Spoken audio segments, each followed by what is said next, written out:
This Dvar Torah video, the night of Hoshana Rabbah, is L'Schus Refuah Shalema, Yecheskel Ezra Ben Muzli.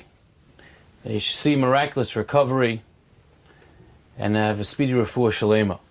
It should be Simchas and Besuras Tovis only for his entire family. As we're approaching the great Yom Tif of Shmini Atzeres and Simchas HaTorah, one might wonder to themselves as to what exactly is the Tachlis. What is the purpose? What are we getting at? What is this interesting calendar schedule leading us up to? This one full of emotions, laden with deep connection with HaKadosh Baruch Hu, and then a little bit of a distance, and then more of a connection, back and forth. Rosh Hashanah, Seres Beit then comes Yom Kippur, then comes a few days of nothing, then comes Sukkot, then Chol Hamoed, then back now to where we're holding. What does HaKadosh Baruch Hu want? What's he trying to tell us? And I was thinking on some level, that comes along Rosh Hashanah, Seres Beit and Yom Kippur, and we have a passion, we're fired up, we're excited, we take on Kabbalahs, we accept upon ourselves certain ways to break our midas, to perfect ourselves, to become better people, to make sure that this year will really be different. And as we know human nature is, comes a few hours, or for some lucky ones, a few days after Yom Kippur, and we start to dip. But yet others have an ability to go a little bit further. And those who do, and can stretch it through a Hoshana Rabbah, all the way through a Shmini Atzeres, taste the Simchas HaTorah. What is the difference between these two people? And how can we make sure, even if we've fallen, that we get back on the train and we appreciate the sensitivity of the beautiful day of Simchas HaTorah? The Chazon Ish was once walking with a Talmud, with a student of his, up a mountain. And he said, do you know what the difference in going up a mountain, as he was panting every few minutes, and he was taking a rest and breaking? He said, what's the difference in a mountain and a regular straight road? He says, there's only one difference, and that's savlanus. That's patience.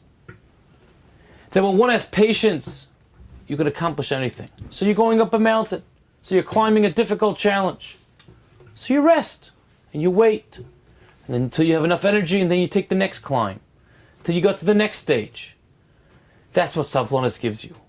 Those who look for the quick hit, and the quick shot to the 100th floor, doesn't end up tasting too much at all. There's not much there. But those who have the ability to hold out a little bit and to wait will reap the dividends in a so much greater fashion.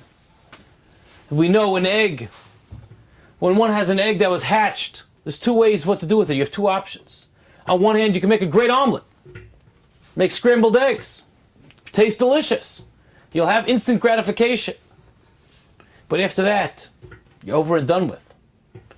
But if you incubate it for 3 weeks, you could actually produce another chicken. And that chicken can lay more eggs. And those eggs can produce more chickens. And before long, you can have a thriving business. Or at least a lot of omelets. That's someone who has patience.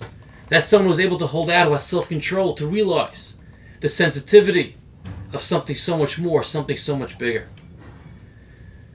Rav Preda, the Gemara tells us that Rav Preda learned with his student. He had a student who was so slow, who couldn't comprehend anything, that it took him 400 times to learn that same thing till it went somewhere. And there was even one time when he taught him for 400 times, and Rav Preda had to leave, and he got distracted, the student, that by the time he got back, Rav Preda had to learn with him another 400 times. 800 times the same pasuk in Chumash. No one that I know would be able to withstand such a test. And that's what he did. So Frechta asked Reb Chaim Shulevitz, that's bittul Torah. That's a waste of time. What's a chashuv, an important person like Rav Preda? What's he doing wasting his time by learning with him so many times? And he explains it wasn't a waste of time at all. Because what he acquired was worth its weight in gold. He acquired the midah, the trait of savlanus, of having patience. You imagine learning with someone or repeating the same thing 800 times. Try it 20 times. Try it 5 times. We're already going crazy. when we have to repeat something to our employees, to our children, to our friends, do this, do that. 800 times. He acquired that midah of savlanis. And because of that, the Gemara says, he merited living another extra 400 years. Because HaKadosh Baruch Hu takes care of someone. If you have self-control, you tell HaKadosh Baruch Hu, I'm willing to wait for something good. I'm willing to wait. It's like rain. We need an alamayim. The Simchas Beis HaSha'iva is all about water. Because what water does is, it takes those seeds which are planted in the ground and you don't see anything. But water, consistent drops of water, like Rabbi Akiva saw with the water with the rock, consistently, just a drop here, and then a drop there, and then another drop there, non-stop, even if it's only drops.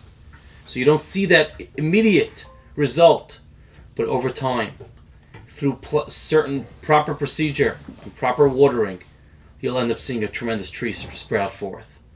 That's what Preda was zeicha to. That's that limud, that's the lesson we must take into it. When we take on a Kabbalah, it has to be with consistency. And we have to realize that when the same thing is when it comes to Torah, at first it's bitter, and then becomes sweet. But we have to get over that hump. We have to first get over that. It's going to be bitter. It's going to be hard. It's going to be difficult. It's going to be a sacrifice first. We're going to make on ourselves, we're going to learn an extra 10 minutes a day. 10 minutes a day no matter what, with no distractions, our phones off, no one bothering us. 10 minutes a day, that's it. The Yetzer Hara is going to try so hard to deter us. Because he knows how precious that is and how important that is. But if we fight through for a few days and for a few weeks and we get to Simchas Torah and beyond, then we'll appreciate the Simcha. Because we'll start feeling that. We'll get the sweetness of a Harivna. And it will be of the Hariv comes to Lashon Oirev of an Orev of a guarantor. It will guarantee us that sweetness.